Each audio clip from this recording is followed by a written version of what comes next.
नमस्कार बच्चों। तो आज हम एक जनकीय परिवर्तन के कारण होने वाले रोग के बारे में पढ़ेंगे। तो एक जनकीय विकार, ओके। तो देखते हैं हम लोग क्या है। किसी सामान्य जनुक में उत्परिवर्तन होने के कारण जो रोग होते हैं उन्हें हम लोग क्या कहते हैं, एक जनकीय विकार कहते हैं, ओके। और इस प्रकार के लगभग 400 से भी अधिक मानवीय विकारों की जानकारी हो चुकी है। मतलब बहुत सारे विकार, कम से कम 4000, ओके। तो अब उसके बाद जनकीय दोषों या के कारण शरीर में उन जनकों द्वारा बनने वाले उत्पादित नहीं बनते और अथवा अल्प मात्रा में बनते हैं। तो पापचय के इस प्रकार के जन्मजात विकार कम उम्र में जानलेवा साबित हो सकते हैं। और इस प्रकार के रोगों के जो उदाहरण है वो देखिए यहाँ पर क्या दिया गया है। हचिनसन्स रोग, हैसेक्स रोग, लैक्टोसोमिसेमिया, फेनिल कीटोनमेंट, दात्र कोशिका रक्तलपता, सिस्टिक फाइब्रोसिस और रंजकहीनता या हीमोफीलिया, रतौंधी इत्यादि। क्लियर। तो इस प्रकार के रोगों के उदाहरण हचिनसन्स रोग, हैसेक्स रोग, ऐसे बहुत सारे उदाहरण हैं जो कि क्या है, एक जनकीय विकार है। तो आपको एग्जाम में पूछ सकता है कि भाई एक जनकीय विकार किसे कहते हैं, उसके उदाहरण बताइए। तो एक जनकीय विकार मतलब जो जनुक में, एक सामान्य जनुक में उत्परिवर्तन के कारण जो रोग होता है उसे एक जनकीय विकार कहते हैं। इसमें उदाहरण आपको दिए गए। फिर आगे देखते हैं रंजकहीनता। रंजकहीनता क्या होती है। कुछ व्यक्ति आप देखे रहोगे अपने आसपास कि उनके स्किन में कलर नहीं होता, लोग सफ़ेद सफ़ेद पाए जाते हैं। देखो वही बच्चे का यहाँ पे आकृति दिया गया है। ये क्या है, ये रंजकहीन बच्चा है। इसके बाल देखो, आँख देखो, है कि नहीं, त्वचा देखो।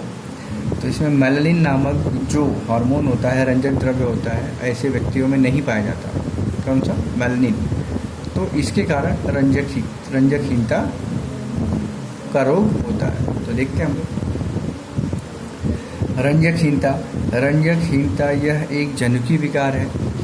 इस विकार में शरीर में मेलानिन नामक रंजक द्रव्य तैयार नहीं कर पाता। मेलानिन नामक रंजक द्रव्य उससे नहीं बन पाता। आँखें, त्वचा और बालों को मेलानिन नामक भूरे रंग के रंजक के कारण रंग प्राप्त होता है। क्लियर। रंजकहीन व्यक्ति की त्वचा निस्तेज होती है, मतलब उसमें कोई तेज नहीं होता है कि नहीं, डल जैसी स्किन होती है उनकी, ओके। फिर आगे आँखें सामान्य तौर पर गुलाबी होती हैं क्योंकि आँख की पुतली और दृष्टिपटल में भी रंजक द्रव्य नहीं पाए जाते। तो देखिए यहाँ पर उनकी आँखों के बारे में बताया गया है। क्लियर। तो ये रंजकहीन से बाधित बच्चे की आँखें और बाल के बारे में बताया गया है। तो रंजकहीनता क्यों होती है, मेलानिन नामक रंजक द्रव्य जिसमें भी नहीं पाया जाएगा उसके अंदर रंजकहीनता पाई जाती है। फिर अब देखते हैं आगे, दात्र कोश रक्तलपता, सिकल सेल एनीमिया किसे कहते हैं। प्रोटीन, डीएनए आदि अणुओं की रचना के किसी भी एकदम छोटे बदलाव के परिणाम स्वरूप रोग या विकार होता है। हीमोग्लोबिन अणु की रचना का छठा अमीनो अम्ल ग्लूटानिक अम्ल होता है। इसकी जगह वैलेनिक अम्ल ले तो हीमोग्लोबिन के अणु की रचना में परिवर्तन आ जाता है। इसी कारण लाल रक्त कणिकाएं का व्योत्तल सामान्य आकार बदलकर वे हंसिए की आकार की हो जाती है। इसी स्थिति को क्या कहते हैं, दात्र कोशिका रक्तलपता कहते हैं। इस रोग से बाधित व्यक्तियों में हीमोग्लोबिन की ऑक्सीजन का संवहन करने की क्षमता कम हो जाती है। क्लियर। इस स्थिति में कई बार लाल रक्त कणिकाओं की गुठली बन जाती है और वे नष्ट हो जाती हैं। परिणाम स्वरूप रक्तवाहिनियों में रुकावट पैदा होता है और परिसंचरण संस्थान, मस्तिष्क, फेफड़े, वृक्क आदि को क्षति पहुंचती है। यह रोग आनुवंशिक है। निषेचन के समय जनुकीय बदलाव के कारण यह रोग होता है। माता या पिता दोनों सिकल सेल पीड़ित अथवा वाहक हो तो बच्चों को यह रोग हो सकता है। इस कारण समाज के सिकल सेल पीड़ित या सिकल सेल वाहक व्यक्तियों का आपस में विवाह टालना चाहिए। तो देखिए सिकल सेल बीमारी के दो प्रकार हैं। सिकल सेल वाहक व्यक्ति AS कैरियर, सिकल सेल ग्रस्त पीड़ित व्यक्ति SS सफरल।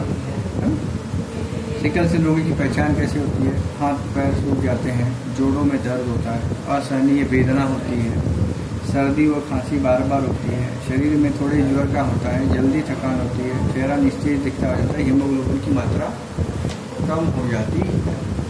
ओके, तो इस तरीके से आपको बताया है। तो आगे देखते हैं नेक्स्ट क्या दिया गया है। यहाँ पर सिकल सेल और संतान, यदि माता पिता दोनों सामान्य हो तो संतान निरोगी होती है।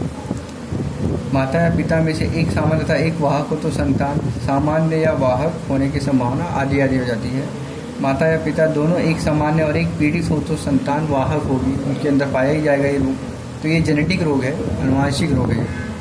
माता पिता दोनों वाहक हो तो संतान के सामान्य होने की 25% और पीड़ित होने की 25% और वाहक होने की 50% आशंका होती है। माता पिता में से एक वाहक और एक पीड़ित हो तो संतान के वाहक होने की 50% और पीड़ित होने की 50% आशंका होती है। माता पिता दोनों पीड़ित हो संतान पीड़ित होती है। ए मतलब सामान्य, एस मतलब चालक और एस मतलब पीड़ित।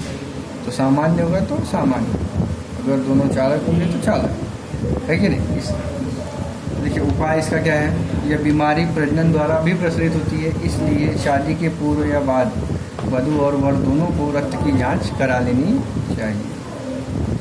सिकल सेल वाहक पीड़ित व्यक्ति को दूसरे वाहक पीड़ित व्यक्ति से विवाह टालना चाहिए।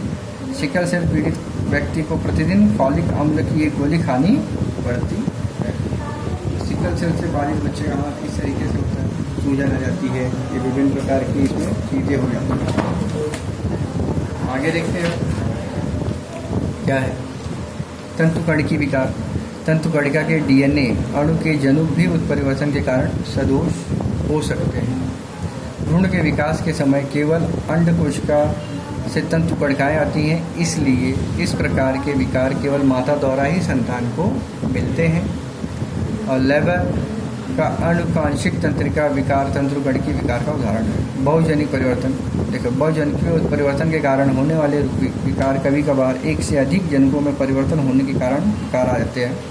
ऐसे अधिकांश विकारों में गर्भावस्था जो होती है उसमें अभ्रक के आसपास पर्यावरणीय घटकों के परिणाम स्वरूप विकारों की तीव्रता बढ़ती है। सामान्य तौर पर पाए जाने वाले विकार इस प्रकार हैं, जैसे फाक तालु, अमाशय का संकुचन, रीढ़ की हड्डी का दोष इत्यादि। इसी प्रकार मधुमेह, हृदय विकार, अस्थमा, अस्थिरत्व जैसे विकार भी जनुकीय हैं, बहुजनकीय।